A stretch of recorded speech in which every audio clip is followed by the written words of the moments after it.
Today, we will demonstrate how to bake an old ancient Roman recipe called Aliter Dulcia. This was likely a dessert for the patricians, the rich and wealthy of that time, rather than for the plebeians and the poor.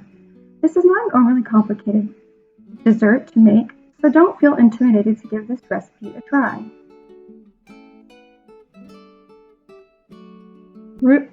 Hey, my name is Sophia, and today I'm going to attempt to do an ancient Roman dessert called Aliter Dulcia. This is a dessert that is based mostly on different types of coarsely grounded nuts, such as almonds, pine nuts. Most of the recipes that I've seen seem to mention almonds, the most common, and pine nuts. They did not use sugar in the diet back in this time, so instead, to substitute and add some sweetness, they often use things such as honey or passum. Passum is a wine of dried grapes that was very sweet, almost syrupy-like. It is still possible to find passum today, especially over in Italy and around the Mediterranean. But here in the United States, it's quite difficult and it can be quite expensive. So what you can do instead is to make your own. So what you can do is take raisins and a dessert wine and mix it and let it sit for about 3 days. And then you will mesh the liquid out of the raisins, and that will be what we will use as passum today. So what we have here is the raisins that have now been soaked in the dessert wine for about 3 days, and we're going to squeeze out the liquid, and that is going to be passum that we're going to use today. You just have to squeeze it, and I'm going to keep doing this, and when I'm done I will get back. Okay, so I have chopped and measured the different ingredients. So what we have here is 250 grams of almonds and 100 grams of pine nuts. I'm just going to put that in here. And then you add 2 eggs. That's also right in there. Then we have about 4 tablespoons of honey.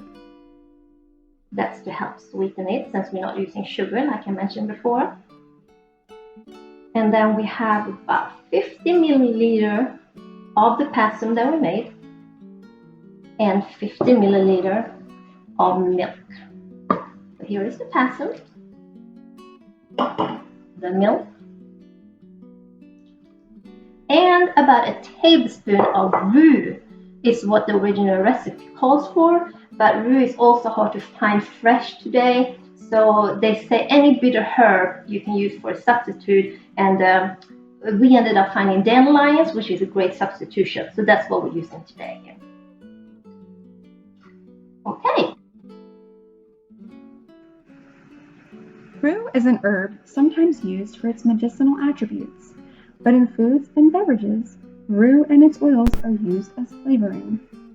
So here is the mixture, and a little bit of freshly ground pepper is also mentioned in the old recipes that has been found. So we're going to do a little bit of that. Don't do too little, because you do want to taste it, but you don't want to do so much that it overpowers it. You can add some to the top later on as well. So after we have mixed all of the ingredients, this is the consistency that you should be expecting. And we are just going to pour that into a regular baking pan, and we're going to leave it in the oven for about 30 minutes. And it's going to be at about 350 degrees. And a friend told me that nuts tend to burn easily, so should we keep an eye on it. So maybe after about 20 minutes we want to start looking and make sure, because things do work differently depending on the oven and how the ingredients work in there. Okay, so we pour this in. It's just gonna fill up.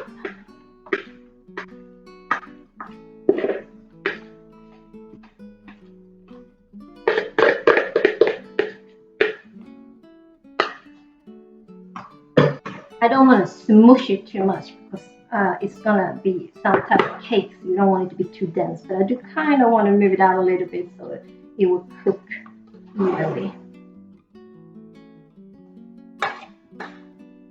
and make that nice cake-like look. So this is what we have, and in the oven it will go. They either boiled or baked it according to the old recipes that have been found. Boiling it does not mean to put it into boiling hot water, as the mixture will completely disintegrate. What the old text referred to as boiling was probably the way of sitting it on top of boiling water, creating a type of oven-like effect. Since we are fortunate enough to have an oven available to us here, that is the method that will be used. So 30 minutes has passed, and this is the end result. It also says that it's a good idea, if you want to add a little bit more sweetness, to drizzle. Actually, the word I used was drench, but that's preference. And you put more honey on top, and you can also add more pepper. And of course, you can garnish it with anything that you want. I'm sure that they did different varieties back then too. But this is the end result. Smells great. Okay, let's give this a try and see if it tastes as good as it smells. Push.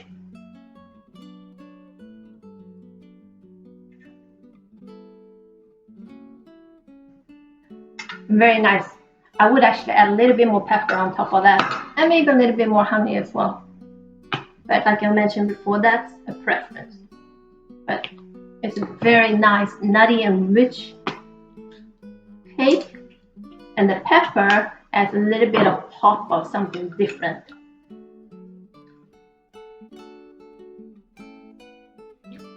That's good.